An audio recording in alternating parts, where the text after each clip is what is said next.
Hi, magandang araw po ulit sa inyong lahat, and for our fourth reading of the day today, tingnan naman po natin kung ano po ang makikita natin for our fourth reading of the day. I hope napanood niyo po yung timeless reading natin na third reading. This is also, ngayon po ay ang ating fourth reading, no? Tingnan naman po natin kung ano po ang makikita natin ngayon na reading of the day ngayong araw na to, at ito po ang last and final reading. Sabi ko nga po sa timeless reading na hindi po ako nangangako na yun na po ang third at ayoko magsalita dahil ito po ang ating fourth reading of the day today. Okay, pipili lang po tayo ng 20 cards. Kamusta po kayong lahat? I hope na naka-resonate po kayong lahat, no? So pili muna po tayo ng 20 cards. 1, 2, 3, 4, 5, 6, 7, 8, 9, 10. Another 10 cards. 1, 2, 3. Huwag niyo po skip to ha. 4, 5, 6, 7, 8, 9, and 10. Tabilang muna po natin ito saglit.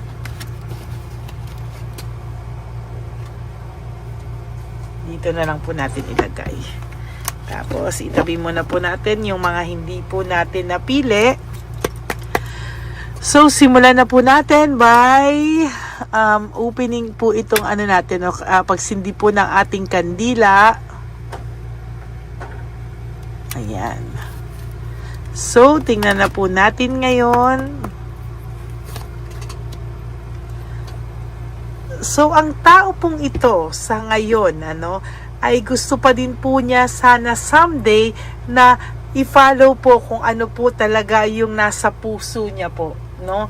So right now, ito pong taong to na malayo po sa'yo is somehow ay gusto niya po someday po ay kayo pa rin daw pong dalawa following his or her heart, no? Kung babae po ang inyong person, so ibig sabihin babae po ito, it doesn't mean na nasa picture ay lalaki. So ang person nyo po, either lalaki or babae, no, ay gusto pa po nito na maging parang maayos po kayo following his or her heart, no?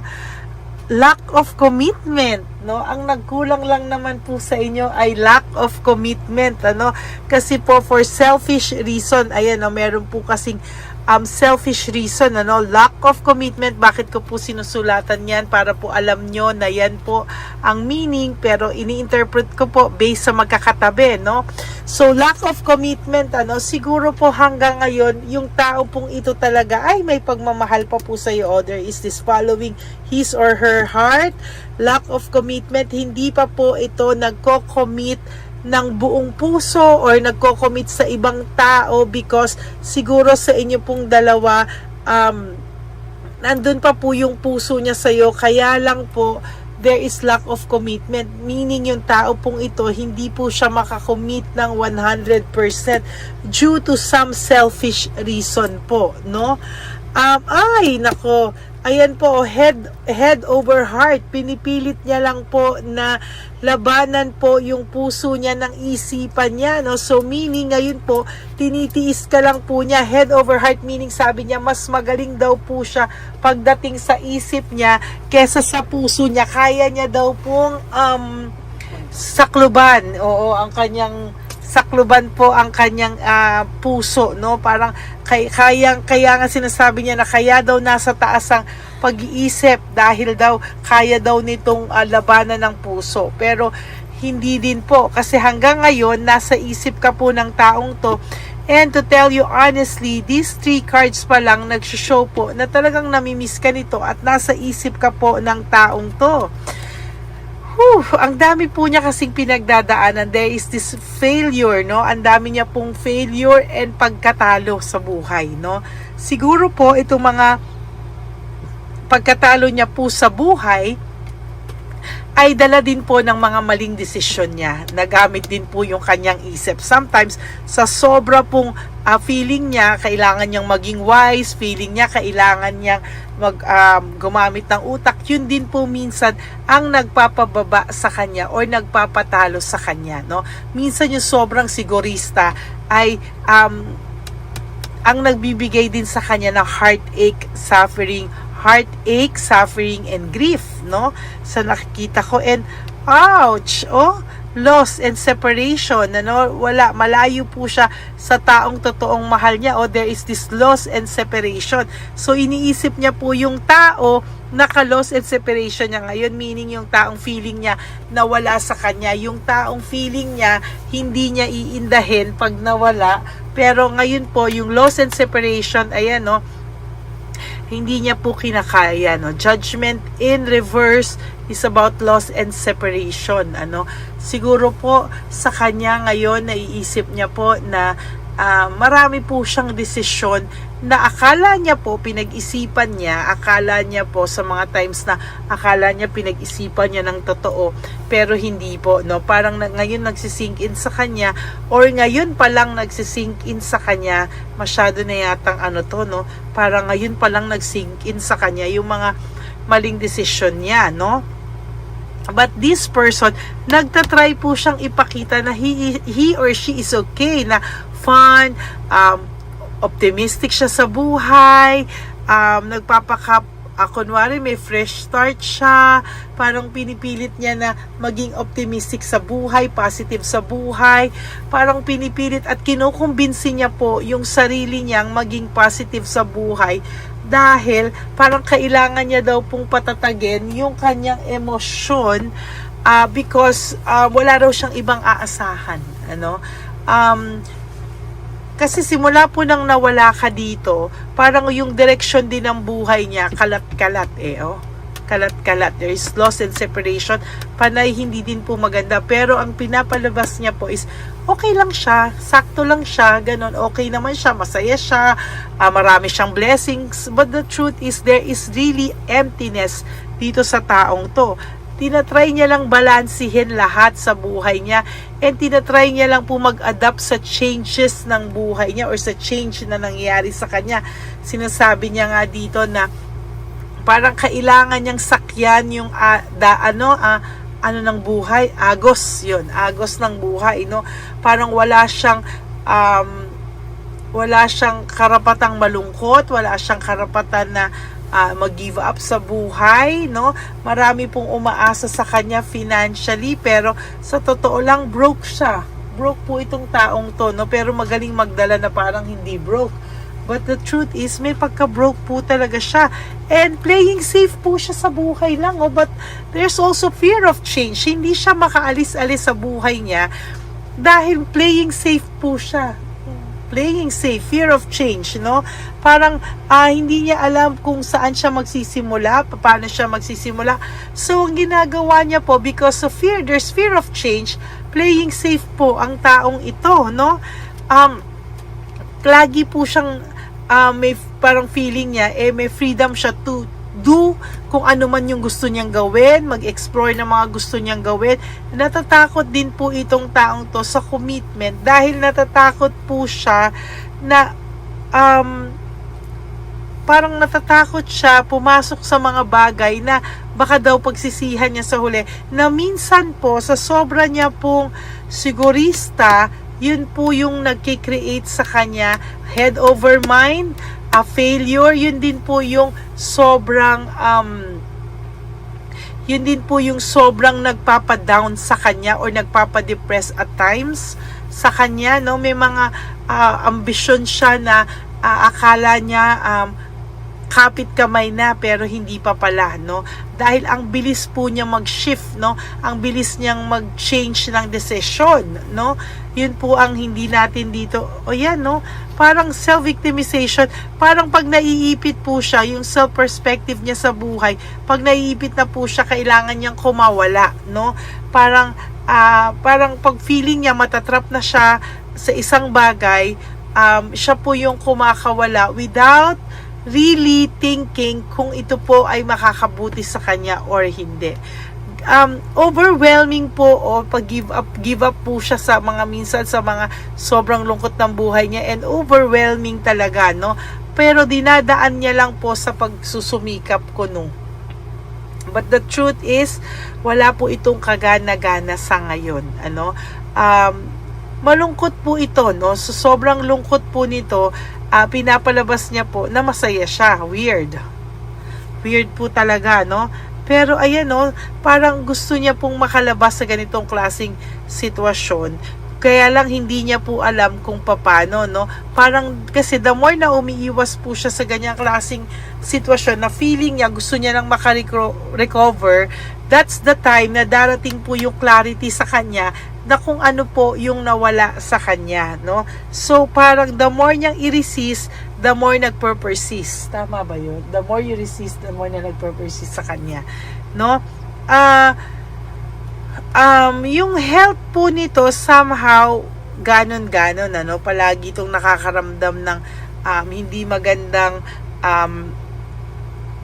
pakiramdam, no? Siguro yung stress niya somehow lumalabas po sa physical niya. Nagmamanifest po ito sa physical niya, to be honest with you. Talagang nagmamanifest po. So madalas po, most of the time talaga hindi po ito feel well. Parang lagi po siyang masama ang pakiramdam, no? Lagi siyang may fear of change, no? Minsan nakakaisip po siya ng avoidance, fear of change. Kahit gustong-gusto niya nang gumawa ng isang bagay na makakapagpabago sa buhay niya, na feeling niya tama ka, pero takot po siya, takot na takot siya. So, andyan po yung avoidance. Ayan, no? I-avoid niya po lahat para lang po sa pagiging playing safe niya, no? There's really fear of change. Takot po itong mawalan, takot po itong magbago yung buhay, and parang sa kanya malayo na yung mga narating niya para bumalik siya sa dati, no? So parang ngayon po, kung meron man itong third party sa inyo, no, binabalanse niya rin lahat. This is not about love anymore. This is about balancing, no, yung buhay, no? Head over heart siya. So for those of you na meron tong third party, hindi love yon, ano? It is more on needs, no? Pero sa nakikita ko, wala siyang sobrang commitment right now. Wala po itong commitment. Kung meron tong third party, hindi siya committed sa third party. Ayan, no? Parang nga po itong naghahanap ng, alam mo yun, parang gusto niya ng bagong pakiramdam, gusto niya po na makawala na sa ganitong klaseng lungkot. Kasi sa totoo lang po, up to this day, siya po ay sobrang lungkot. And kung may third party kayo, this is connected dun sa third reading kanina, talagang selos na selos sa'yo. And the third party, talaga pong ini-stock ka nito, or there was a time ini-stock ka nito, o talaga ini-stock ka nito. But hanggang ngayon po, katulad ng third reading, connected po ito, no? Selos na selos at insecure talaga sa'yo ang third party, no? Sa tingin ko po, hindi po talaga makaka-let go sa'yo tong person na to right at this very moment, no? Hirap na hirap po siyang magdesisyon, no? Very indecisive, no? Difficulties sa pagdidesisyon, ano? So hirap po siyang magdesisyon. There is this confusion, indecisiveness, no? Hirap po siya, difficult to decide, no? Totoo po yan, difficult to decide, no? Yung indecisive po dito at difficult decision na yan, siya yan, no? Parang hindi siya laging makapag-desisyon. Pag magdidesisyon na po siya sa buhay niya, parang nape-pressure po siya, and iiwasan na lang po niya avoidance. Asan yung avoidance ko? Ayan. Avoidance here, no? So, pagka nape-pressure na po itong taong to, there is this avoidance, no? And difficulty sa pagdidesisyon. Ayan, no? Parang lagi siyang walang desisyon at parang hindi niya alam kung paano pa rin talaga na magdesisyon, ano? Ang pakiramdam po ng tao mo o ng person mo, masaya ka na, no?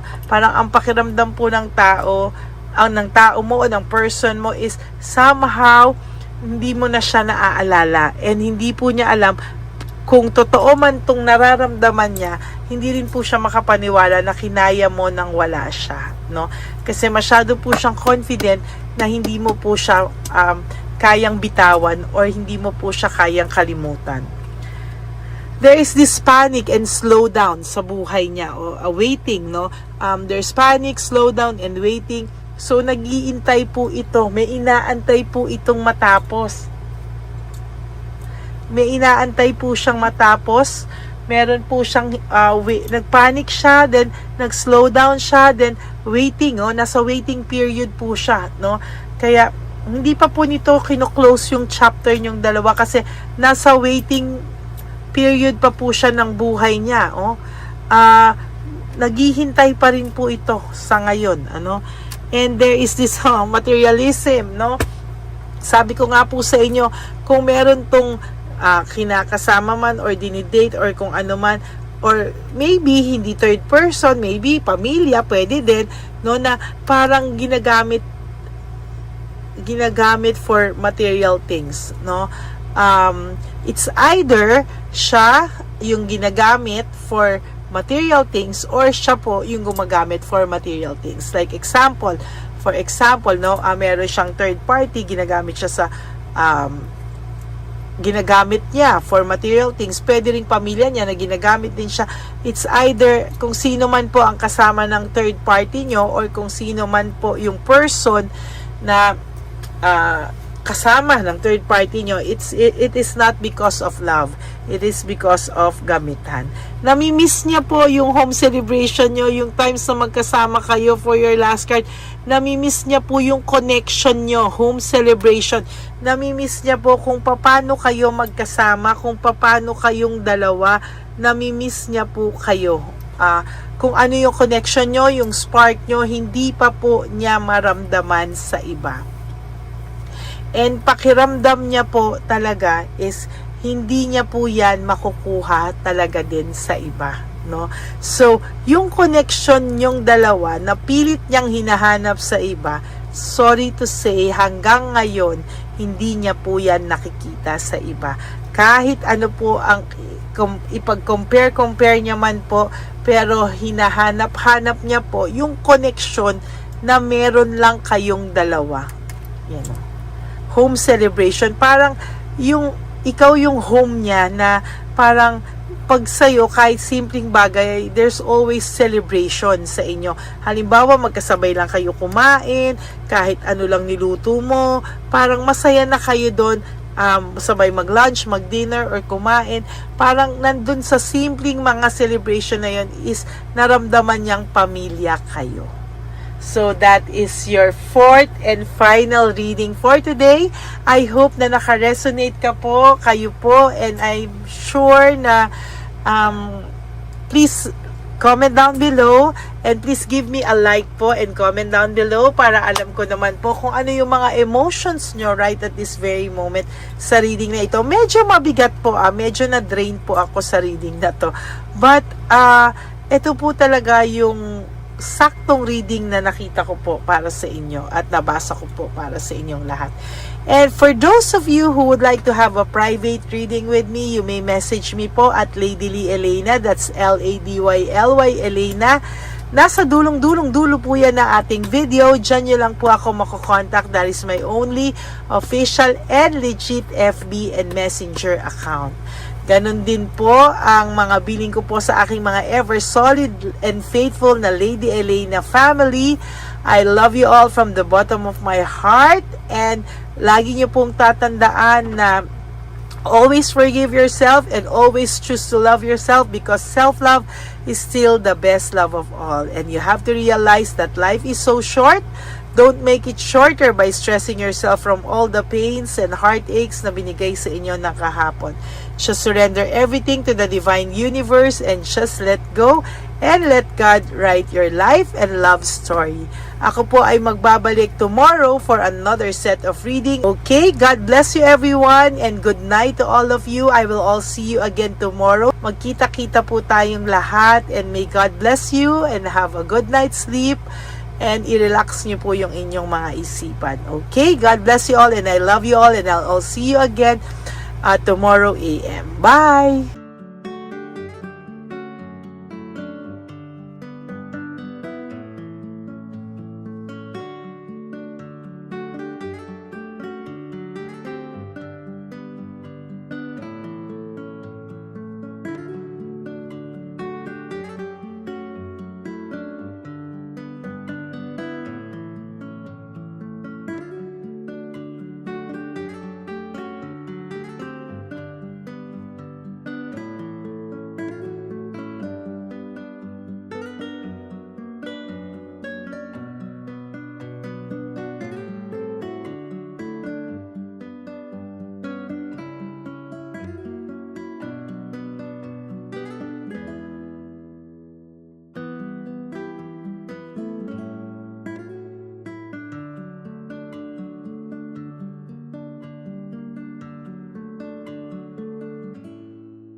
Bigay ni Papa Jesus. Ano sa'yo?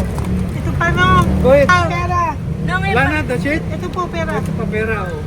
Bigay ni Papa Jesus. Kain mo yan, ha? Jesus yan. Wala ka ng pera dyan, ha? Okay lang kami, okay lang kami.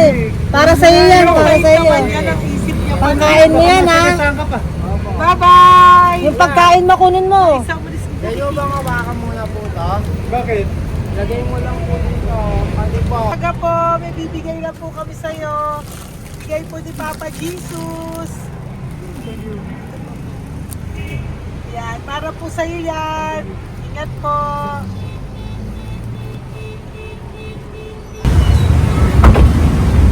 Magandang tanghali po. May bigay po si Papa Jesus sa inyo. Salamat po. Salamat po. Ito po. Salamat po. Sige siya po kayo sa Ampaw. Thank you po. God bless po, nanay. Apo, apo, apo. Ano naman po? God bless.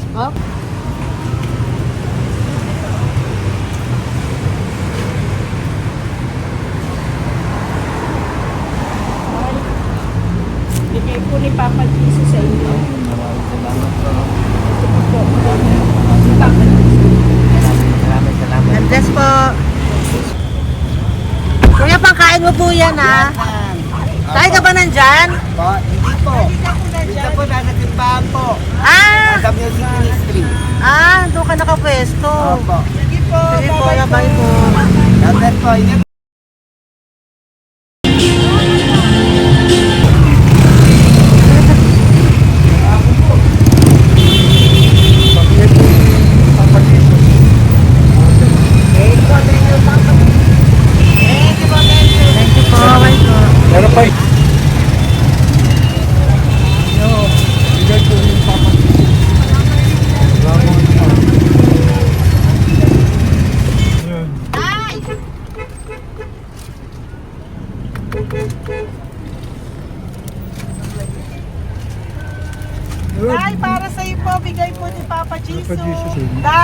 God bless po, God bless. Para sa iyo po, bigay po ni Papa Jesus. Ayan po, bigay po yan sa iyo ni Papa Jesus. Thank you po. Amen.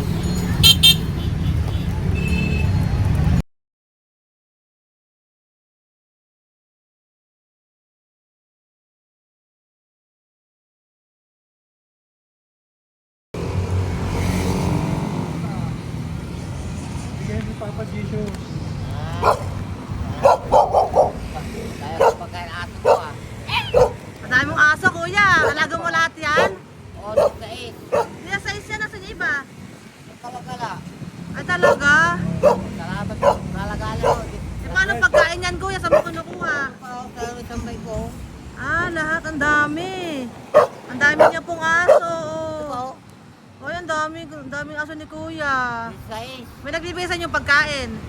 Nangangalakal ako. Ah, okay po. Tapos, Kaya mo kuya, pag nadaan ako, bibigyan kita ng dog food dito, ha? oo. Dito ka lang ba lagi? Oo, dito ako nagtutulog. Ah, okay po, sige. Okay po. Marami din akong aso sa bahay, eh. Salamat po. Okay po. Oh, isa. Kuya, pangkain mo yan, kuya.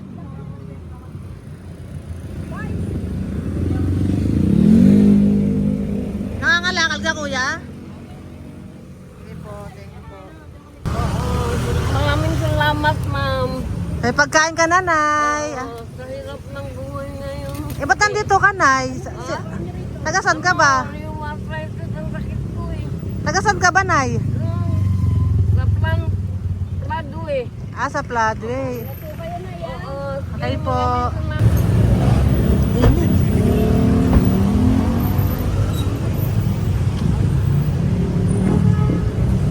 Nay! Bibigay ako sa'yo. Matandaan mo na ako. Ito. Hapon po. Pabigay Ah, si po. tatay. Ah, si tatay. Thank you, Nay. Habay po.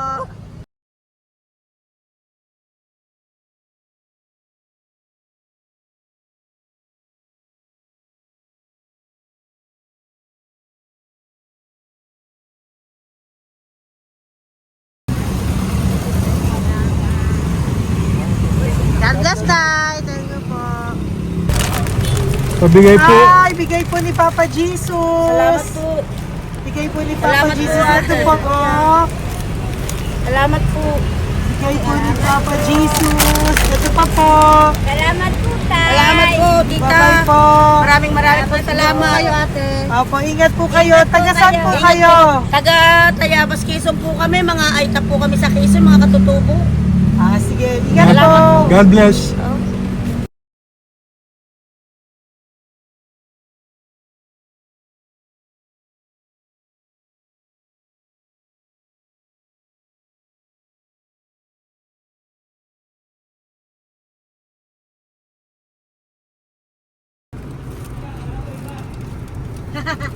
Tay, Tinatawag niya eh. bigay po ni Papa Jesus. Thank you po.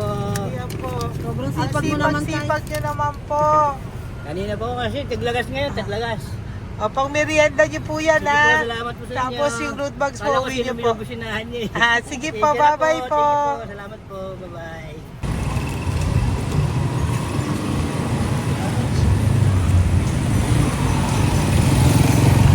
Brother.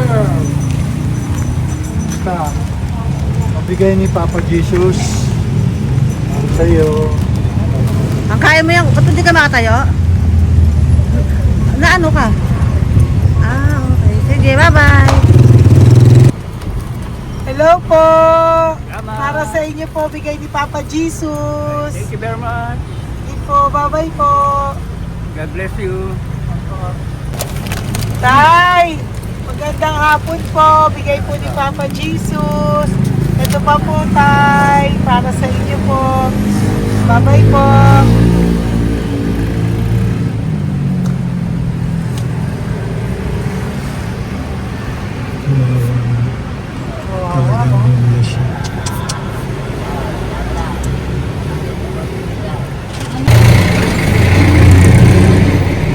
Ate.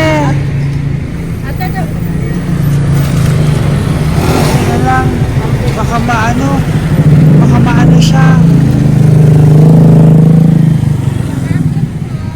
Ito po, oh, bigay po sa'yo ni Papa Jesus. Thank you po. Ito pa po, oh. Pera po. God bless po. Okay. Taga saan ka po? Sige, ingat ka po, ah. Po. Hello po, magandang hapon po. Ano po? Bigay po sa'yo ni Papa Jesus. Thank you, madam. Tsaka ito pa po, para po sa'yo. Salamat. Thank you po, ingat po. Thank you, ma'am. Sige po. Salamat. Akala ko, ma'am, bibili. Ay, hindi po, para sa'yo po yan. Bye-bye Thank you, po. ma'am.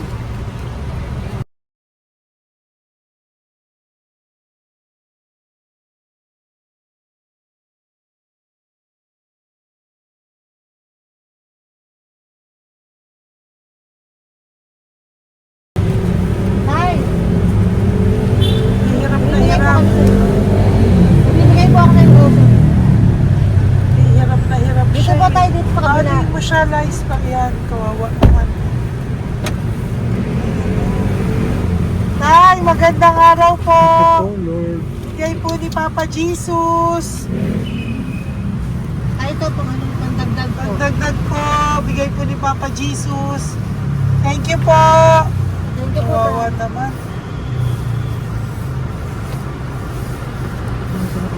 Diyos ko, hindi na siya makaano ko.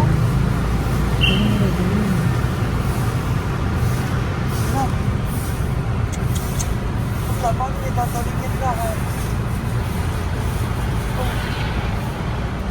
Ano ka naman, narinig ko lang. Siyempre, ang bigat niyan.